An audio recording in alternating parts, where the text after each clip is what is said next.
Conhecer as pessoas que nos visitam nessa noite. E em final de ano, início de ano é uma bênção, porque quem não desceu o Pai Deus vai descer, amém, irmão? Para Porto Seguro, né? Quem não foi para Salvador ainda vai, né? E aí tem gente reformando, tem gente viajando, mas tem muito visitante também, muita gente que veio de fora. O Carlos me apresentou logo no início ali a sua irmã. Que Deus te abençoe, meu amado, um prazer tê-la conosco. E tem outras pessoas nos visitando. Eu vou pedir para você que nos visita, fique de pé só um pouquinho para a gente poder te receber bem. Oh, glória, tem mais aqui na minha direita, na minha esquerda, na lateral, no fundo. Eu vou pedir para que os irmãos que estejam próximos dessas pessoas se levantem, peguem na mão destas pessoas. Aí, deu boa noite, seja bem-vindo. Que bom que você veio. Aleluia. Aproveita, irmão, e vira do seu lado direito, cumprimenta essa pessoa que está do seu lado, do lado esquerdo. Dê uma boa noite para essa pessoa, paz do Senhor. Sorria. Aleluia. Boa noite, Deus. Louvados. As crianças estarão indo para a salinha, amém? Todas as crianças. As crianças estarão indo para a salinha bem devagar. É criança. Oh, meus juniores também. Que Deus fiel, aleluia. Eu gostaria de convidar aqui o pastor Danilo. Glória a Deus. Irmãos, essa igreja tem sido presenteada por Deus. Sabe o que é a igreja que tem sido presenteada por Deus? Deus tem colocado tanto talento nessa igreja, tanta gente boa nessa igreja. Eu vou destacar aqui o Danilo. O Danilo é um mestre. Para quem nunca frequentou escola bíblica aqui, o Danilo é um mestre. Está fazendo seu mestrado agora na área da educação, tem pós-graduação, é formado em filosofia, teologia, um monte de coisa. Mas melhor do que as graduações dele, irmão, ele tem a graça de Deus.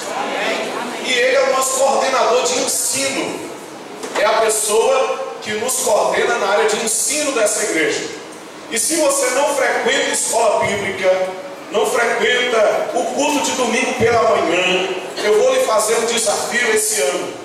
É no início do ano, põe aí no seu projeto: eu vou aprender mais de Deus. Amém? E onde é que a igreja nos ajuda a aprender mais de Deus? Na escola bíblica dominical. Deus colocou alguém tão capaz perto da gente, e a gente não pode desperdiçar os talentos que Deus coloca perto da gente. Eu vou sugar dele o que eu puder. Eu já estou decidido esse ano que ele vai me ensinar pelo menos um tiquinho de grego e de hebraico. Ele sabe, ele vai me ensinar uma coisa, uma nesquinha vai passar para mim, né? Para me ficar mais sabido, só um tiquinho. Mas eu sei que o maior é Deus na vida dele. Eu queria que você curvasse a sua cabeça. Fala: Senhor, tem misericórdia do Danilo. E que ele hoje não fale nada dele mesmo, mas venha ser Deus na vida dele. Pai querido, obrigado, Senhor, por colocar pessoas tão especiais perto de mim. Todos esses irmãos são especiais. Cada pessoa aqui é muito especial para o Senhor. Eu sei que o Senhor tem uma palavra para cada um de nós.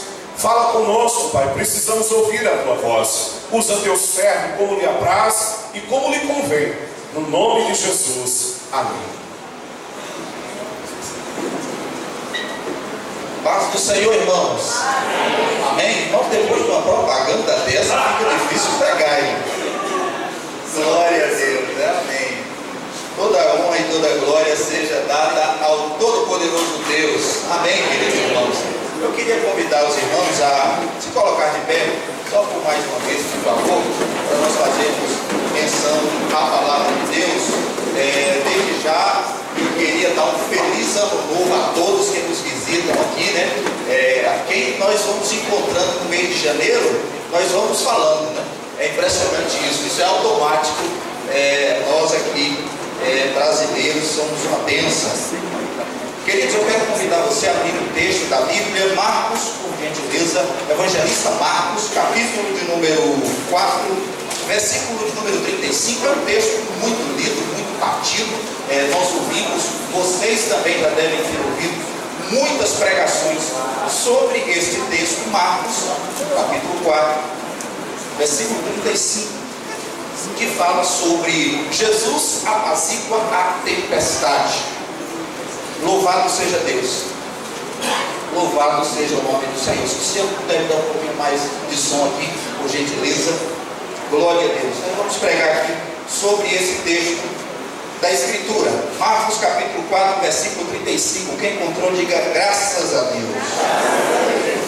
E naquele dia, sendo já tarde, disse-lhe: passemos para outra margem. E eles, deixando a multidão, o levaram consigo, assim como estava no barco. E havia também com ele outros barquinhos, algumas traduções barcos. E levantou-se grande temporal de vento, e subiam as ondas por cima do barco, de maneira que já se enchia de água. E ele estava na popa dormindo sobre uma almofada. E despertaram, dizendo: mestre, não te importa que pereçamos?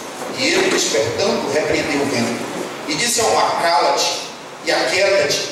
E o vento se aquietou, e houve grande bonança. E disse: por que sois tão tímidos? Ainda não tendes fé? E sentiram um grande temor, e diziam uns aos outros: mas quem é este, que até o vento e o mar lhes obedecem? Amém. Pode se assentar, querido irmão. Louvado seja Deus. Queridos, Deus colocou essa palavra no meu coração. Há alguns dias eu venho meditando nesse texto. Deus tem falado profundamente no meu coração, e eu gostaria de compartilhar com vocês aquilo que Deus tem me dado pela sua graça. Irmãos, a vida cristã não é uma vida tranquila. A vida cristã sempre tem seus desafios, como a vida de qualquer outro ser humano aqui na terra. Nós não somos inferiores, nem somos superiores a qualquer ser humano aqui na terra. Nós somos iguais a todos. A mesma Bíblia vai dizer que o sol nasce para o ímpio e para o justo. Assim também são as calamidades para o ímpio e para o justo. As coisas boas acontecem com pessoas boas e acontecem com pessoas ruins. As coisas ruins acontecem com pessoas boas e acontecem também com pessoas ruins. Ou seja, não há distinção nessa terra das adversidades, das situações adversas da vida. Todos nós passamos por isso. E portanto eu gostaria de pregar hoje sobre o tema vencendo as tempestades da vida. Você poderia falar com duas pessoas, dois vizinhos seus aí, vencendo as tempestades da vida? Tá. Vencendo as tempestades da vida. Fala bem forte para ele. Aleluia. Eu quero pregar hoje sobre como vencer as adversidades, as tempestades da vida. Veja bem, querido, esse texto que nós acabamos de fazer a leitura, ele é muito importante. Por que ele é muito importante, pregador? Porque ele está nos três evangelhos.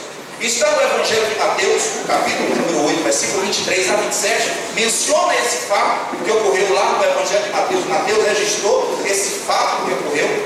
O Lucas também registrou isso em Lucas capítulo 8, versículo número 22. Ele também registra esse ocorrido e mostra justamente a realidade desse fato que ocorreu. E o Marcos também escreve sobre esse ocorrido. Eu utilizei o Evangelho de Marcos porque existe em Marcos alguns detalhes a mais que eu vou falar no decorrer da mensagem, que são extremamente importantes para a nossa prática hoje, daquilo que eu quero mencionar para os irmãos. Mas eu gostaria que os irmãos entendessem o seguinte: esse fato, esse ocorrido é muito importante e Deus quer nos ensinar alguma coisa com isso.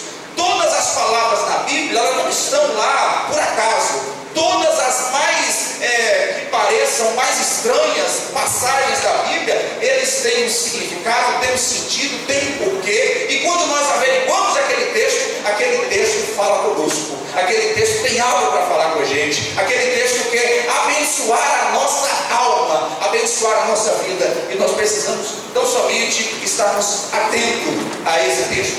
Esse texto mostra um dos momentos do ministério de Cristo. Nesse período aqui, Cristo estava logo após uma sessão extremamente pesada, desgastante, de expulsando demônios, de curas, de pregações intensas durante todo o dia, juntamente com os seus 12 discípulos. Ele havia pregado o dia todo na Galileia. Imagine só, Jesus era o pregador da Galileia, famoso, conhecido. Muitas pessoas queriam tocá-lo, queriam ouvi-lo, queriam ouvir os seus conselhos. Então Jesus estava extremamente esgotado e estava sufocado pela multidão. Então, no finalzinho da tarde, como esse texto registra, Jesus decide mudar daquele local. E ele chega para os discípulos e começa aí a trajetória desse ensino que ele quer para os discípulos, porque Jesus passou muito mais tempo com os discípulos do que com a multidão. Jesus se ocupava mais em treinar os 12 discípulos do que com a multidão vasta, porque Jesus não queria treinar a multidão, só queria a bênção dele, mas Jesus queria estar com discípulos para ensinar esses discípulos, para orientar esses discípulos, para que na partida dele, esses discípulos continuassem o ministério que Jesus ainda tinha para fazer nessa terra. Então Jesus subiu o seu espírito, a sua transformação espiritual subiu, mas Jesus ainda continua no nosso meio, continua aqui conosco em espírito e em verdade, e está aqui conosco nesse dia de hoje. E ele também quer fazer discípulos, ele quer preparar pessoas, ele quer qualificar pessoas, não como a multidão, porque você não é mais um na multidão para Deus. Você é um discípulo que está qualificado e foi selecionado para um treinamento especial da parte de Deus. Você pode dizer amém? Amém. Você não é um na multidão. Quem se propõe a ser mais um na multidão, no meio onde Jesus está tão somente interessado na bênção. Mas quem almeja ser um discípulo está lá para aprender de Jesus, para ter intimidade com Jesus, para se relacionar com Jesus. Esses discípulos estavam nessa qualidade, nessa situação. Mas o primeiro ponto que eu gostaria que os irmãos meditassem comigo no versículo 35. Jesus, ele ordena para os discípulos estarem disponíveis para mudar quando ele diz que tem que mudar. Jesus estava na Galileia pregando, e Jesus ordenou para o discípulo no versículo 35 e diz: passemos para outra margem. O texto diz que já era tarde. Não era comum para o judeu sair à noite. O judeu só trabalhava e só andava diurnamente, só durante o dia. Deu 5:30 da tarde e nenhum judeu vai fazer viagem, porque o judeu, na época, 2000 anos atrás, não existia iluminação pública, não existia nenhum recurso visual, então à noite ninguém saía, dormia. Se você visse alguém à noite ou era saudado, era ladrão. Mas Jesus propõe uma viagem à noite, improvável. No improvável, Jesus decide uma mudança inesperada. Eu gostaria de dizer para você a primeira aplicação que eu quero dizer para você nas adversidades da vida. Você precisa entender que você precisa estar disponível para as mudanças improváveis que Jesus vai propor para você neste ano de 2015. Jesus vai propor para você muitas mudanças improváveis que você não esperava que ele pedisse para você mudar. Ele vai dizer para você: ó, sai daqui e vai para lá. Ou ele vai dizer para você: olha, pega a sua vida e vai para outra margem. A ideia de outra margem era passear, sair da Galileia e viajar quase 11 quilômetros à noite para ir para outro local, porque Jesus queria fazer algo novo na vida daqueles homens e eles precisavam fazer essa mudança. Às vezes nós temos da parte de Deus a oração de que Deus faça algo na minha vida, Deus muda a minha vida, Deus transforma a minha vida, mas nós não estamos disponíveis e dispostos a mudar quando Ele quer que nós mudemos. Fala para o seu irmão assim: eu estou disposto a mudar quando Jesus pede para eu mudar. Jesus pediu para aqueles discípulos: olha, passemos para outra margem, vamos para outro grau. As adversidades da vida, querido, ele tem um detalhe interessante, porque ela nunca mata o crente. Ela sempre vem para nos fortalecer, ela vem sempre para nos contribuir ao longo da adversidade, da tempestade. E Jesus sabia do que aqueles discípulos estavam precisando. Aqueles discípulos precisavam de um treinamento específico à noite. Talvez os discípulos pensaram que o expediente acabou, já é à noite, é hora de descansar. Só que o expediente do Espírito Santo nunca acaba. O Espírito Santo está disposto a treinar você 24 horas por dia. Treinamento 24 horas por dia. E diz o texto que aqueles discípulos foram com Jesus. E no versículo 36 vai ter um detalhe interessante também, que eu gostaria que você observasse. Diz lá que e Jesus, deixando a multidão, levaram consigo assim também no barco. Jesus estava onde? No barco com os discípulos, amém, queridos? Jesus estava no barco com os discípulos para fazer essa viagem até Gadara, do outro lado, 11 quilômetros de viagem no mar da Galileia. 11 quilômetros. Mas tem um detalhe interessante que só no Evangelho de Marcos é encontrado, que diz que lá existiam outros barquinhos. Só Jesus estava no barco com os discípulos, e os outros barquinhos estavam no mar também, fazendo a mesma viagem, e iriam enfrentar as mesmas adversidades, mas Jesus não estava no barco com eles. Jesus só estava no barco com os discípulos. Eu aprendo com isso aqui que Jesus é a melhor companhia para a sua tempestade, meu irmão. Aleluia. Jesus é a companhia indispensável para a sua vida, meu irmão. Jesus é a companhia que você não pode deixar fora do seu barco. Existiam pessoas lá que estavam também viajando noturnamente. Iriam enfrentar, sem saber ainda, uma grande tempestade. Mas Jesus não estava no barco deles. Deixa eu dizer algo para você. Jesus é a pessoa que tem que estar presente na sua vida. Jesus é a pessoa que tem que estar encharcada na sua vida. Você tem que estar cheio de Jesus. Você tem que estar cheio da presença do Jesus Cristo, que vive e reina para sempre. Porque quando Ele está com você, a garantia é certa de que você vai vencer. A garantia é certa, meu amado irmão. Jesus é a garantia indispensável. Só que a Bíblia é interessante porque muitas vezes você gostaria que Jesus estivesse com você, mas Jesus, Ele já garantiu estar com você. Isso é o que é maravilhoso. Às vezes clamamos Jesus, e por falta de fé não entendemos o que Ele já disse para nós. Ele falou com gente, Ele falou conosco segundo a Bíblia, em Mateus capítulo 28, versículo 20, e eis que estou convosco todos os dias, até a consumação do século. Ele está com você todos os dias, todas as horas, todos os momentos, todos os minutos. Ele está com você. E às vezes você fica clamando, mas Ele está aí, Ele está perto de você, Ele está muito próximo de você. E se você não está acreditando, Ele está dentro de você, na pessoa bendita do Espírito Santo, lhe consolando, lhe fortalecendo, lhe ajudando. Ele está contigo, Ele está no seu barco. Isso aqui é o fundamental. Ele está com você. Jesus está com você. Os discípulos não sabiam que iria vir uma tempestade, muito embora aqueles outros barcos que estavam também viajando não sabiam que iria vir uma tempestade. Mas como é bom ter Jesus no barco na hora da tempestade, não é, querido? Como é bom ter Jesus dentro dos nossos barcos, dentro da nossa vida, quando vem a adversidade. Como é bom. E no versículo de número 37 diz que se levantou um tão grande temporal de vento.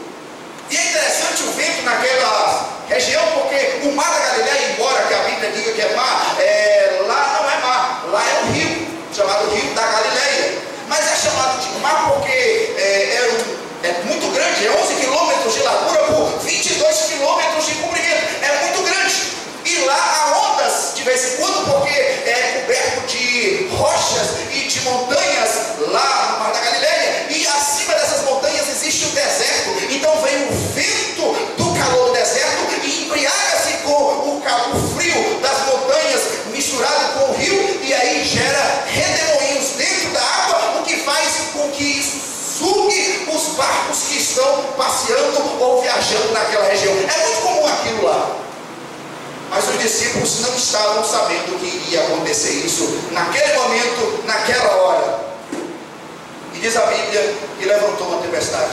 Eu aprendo uma terceira verdade aqui, querido. Estar com Jesus no barco não é garantia de que não vai haver adversidade. Estar com Jesus no barco não é garantia de que nós somos imunes às adversidades. Vem a adversidade, mesmo com Jesus no barco. Quem está entendendo, diga amém. Amém. Mesmo com Jesus dentro do barco, lá dentro, vem a adversidade, veio o temporal, veio aquela dificuldade, mesmo naquela situação. E aí eu me recordo muito bem dos homens de Deus na Bíblia, como o Daniel. O Daniel era um homem de oração, era um homem que foi punido porque orava, punido porque obedecia a Deus, no capítulo 6 do livro de Daniel. E diz que ele foi para a cova dos leões. Ele era um homem de Deus? Era. Mas o pior, o ruim, o inacreditável, o inesperado aconteceu e ele foi jogado dentro daquela cova dos leões. Ficou lá dentro. Talvez você poderia permitir que isso acontecesse com o servo de Deus, mas Deus permitiu, porque estar com Deus não é garantia de imunidade de adversidade. Existe uma das temáticas, o pastor Rick Costa fala muito bem disso, e fala muito bem sobre a teologia da prosperidade. E às vezes nós achamos que a teologia da prosperidade ela só tem com essa roupagem de dinheiro. Mas a teologia da prosperidade ela tem outros subtópicos que ela prega. Ela diz que o cristão não passa por problema. Ela diz que o problema não pode acontecer com um cristão verdadeiro e fiel. Ela diz que a doença não pode pegar o cristão que prega a teologia da prosperidade. Porque a teologia da prosperidade vai dizer que você é superior por você ter Deus. Você não adoece, você não passa por problema. E aí nós temos hoje uma gama de crentes que diz e falam, exigem que Deus, eu não aceito essa prova. Você já ouviu isso, irmão? Eu não aceito, Deus, essa prova na minha vida. Deus, ó Deus, eu não aceito que meu marido fique assim. Deus, ó, eu profetizo, Deus, que vai mudar. Você pode profetizar, irmão, porque as pessoas têm criado uma mentalidade que provação não faz parte do cristão. Só que, querido, se nós pregamos o milagre, se nós pregamos o sobrenatural, se nós pregamos a vitória, nós temos que entender que para a vitória vir tem que ter prova. Para o milagre acontecer tem que ter a impossibilidade. Porque o palco para o milagre é impossibilidade. Aí eu quero crente, eu quero vitória de Deus, eu quero milagre de Deus, eu quero milagre de Deus. Sim, mas não quer passar pela prova.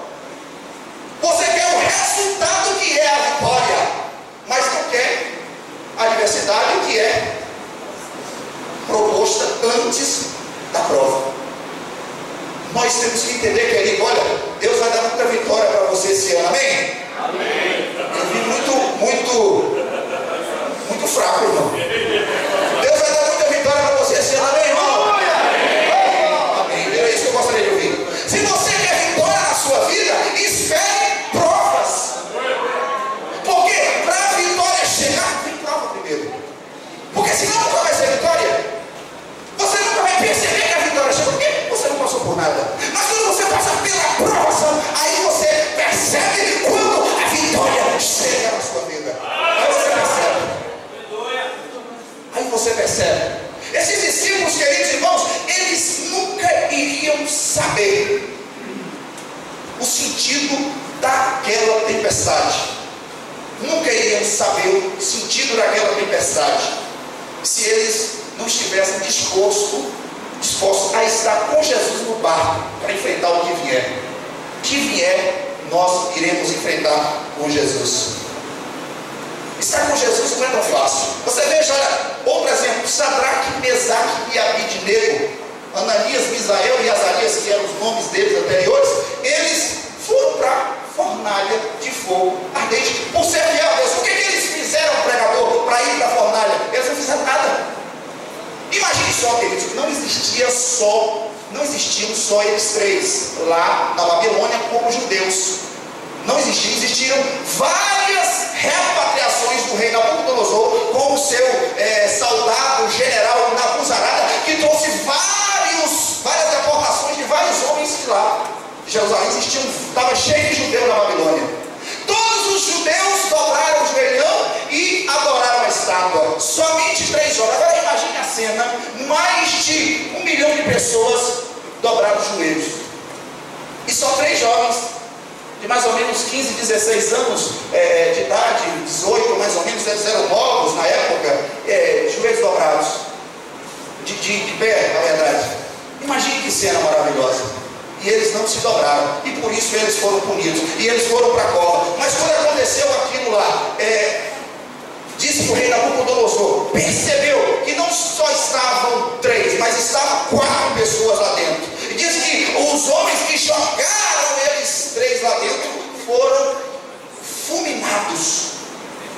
Mas eles não foram fulminados. Eles estavam batendo papo lá dentro, batendo resenha santa. Não, mas estou bem, aqui a bênção, aqui maravilha. A bênção faltou trazer aqui alguma coisa para o carro do sol, mas está tudo bem, tudo legal. Diz que quando tiraram eles, nem cheiro, o perfume estava igual. Se eles usavam algum perfume lá, não sei, mas o perfume estava idêntico, nem cheiro de fumaça tinha.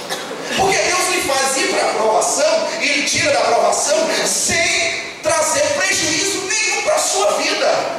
Somente para você ter experiência com Deus. Querido, já pensou se nem Daniel, nem o Sadraque e Mesaque e Abednego tivessem ido para a fornalha? Como é que nós iríamos saber que Deus é o Deus que entra dentro do fogo e resgata o homem? Como nós iríamos ver que Deus é o Deus que entra dentro de uma cova dos leões e protege o homem de Deus? Nós nunca iríamos saber. Nós só sabemos porque alguém passou por isso e revelou esse Deus que é poderoso e que está conosco em todos os momentos da vida, e que as adversidades é uma vírgula para que Deus escreva uma vitória na sua vida. Quem acredita, bata a palma e glorifica a Deus.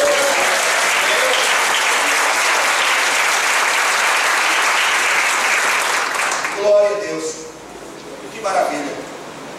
Uma quarta verdade que eu aprendo, que eu entendo aqui nesse texto, queridos irmãos, é que quando eles se viram naquela situação, as habilidades deles foram insuficientes para resolver o problema. Insuficientes. Senhoras e senhores, foram insuficientes. Por quê? Vamos lá, vamos ler o currículo dos discípulos que estavam dentro do mar. Vamos lá. Existia Tiago, o menor. É chamado menor porque ele tinha menor, inferior a 25 anos. Depois de 25 anos na tradição judaica, o homem começa a trabalhar, e ele vai trabalhando em várias profissões. Ele vai fazendo várias profissões. Com 30 anos, ele pode dizer que ele é alguma coisa. Porque ele não podia trabalhar uma semana numa empresa e dizer, não, eu sou carpinteiro. Ele tinha que trabalhar no mínimo 5 anos para dizer que ele era um bom carpinteiro. Porque nós sabemos que hoje é tudo na máquina, né, irmão? Mas naquela época, para ser carpinteiro, você tinha que ser bom, porque era tudo manual. Então a pessoa era treinada 5 anos por um carpinteiro bom, para ser um carpinteiro bom. Se ele fosse um pedreiro, ele não era um pedreiro rápido, ele era um pedreiro demorado. Então por isso Tiago era o menor, porque ele ainda não tinha uma formação de trabalho. Ele não era nem acadêmico e nem profissional de trabalho. Então ele não sabia fazer nada. Nada. Tiago menor não sabia fazer nada. Era o mais novinho dos discípulos. Nós tínhamos também Mateus. O que é que Mateus era? Mateus tinha no currículo, ele era economista, trabalhava na alfândega, recolhia o imposto, contava e passava para Roma. Economista. Existia também outro cidadão muito culto, e o pior de todos, viu? O pior de todos, que era Judas Iscariotes, era da cidade de Iscariotes, uma cidade culta, onde no mínimo ele falava uns 4 idiomas, era um camarada habilidade, mas só sabia lidar com livros, só sabia lidar com letras. Terceiro discípulo. O quarto discípulo também era um cara muito ditador, que era Simão o Zelote. Zelote era uma linha política extremista lá naquela época, que queria ganhar o poder na base da guerra, na base da mão forte, na base da luta. Então nós tínhamos 4 discípulos que trabalhavam com isso. E nós tínhamos 8 discípulos, 8 irmãos, que trabalhavam com barco, que trabalhavam com pesca. 8 dos discípulos eram pescadores. Quantos são irmãos pescadores? 8. Irmãos, tinha 8 pessoas dentro daquele barco que sabia mexer com a vela, que sabia mexer com as cordas, que já lidou com aquele tipo de temporal, mas nem daqueles 8 foram capazes de resolver o problema. Tinha Pedrão lá, Pedrão era pescador antigo, Tiago também, João também, acostumado a enfrentar noites de pescaria, mas eles não conseguiram resolver o problema porque as habilidades deles foram inferiores na hora da adversidade. Sabe o que eu quero dizer para você, meu querido irmão? Olha, tem problema que eu e você vamos resolver, que por mais que você seja bom, que por mais que você tenha habilidade, por mais que você tenha talento, você não vai conseguir resolver, porque é coisa para Deus resolver. Tem gente que bate o peito, não, eu vou resolver isso aí. Não me resolve, eu resolvo. Mas irmão, só resolve se Deus quiser que você resolve. Mas se Ele quiser que você não resolve, vai ficar para Ele. E não tem negócio de churumela, porque Deus é desse jeito. Os discípulos recorreram ao carpinteiro. Olha que coisa estranha. Como é que um monte de gente experiente, 8 homens experientes, com pesca, vai lá para o carpinteiro? Jesus era o que, irmão? Carpinteiro. Só que Jesus era um carpinteiro, mas esse carpinteiro que sabia pregar e que era ovacionado porque tinha uma boa pregação e estava pregando uma nova interpretação da lei e estava fazendo milagres. Mas ele era, como profissão dele, era um carpinteiro. Só que, quando eles deixaram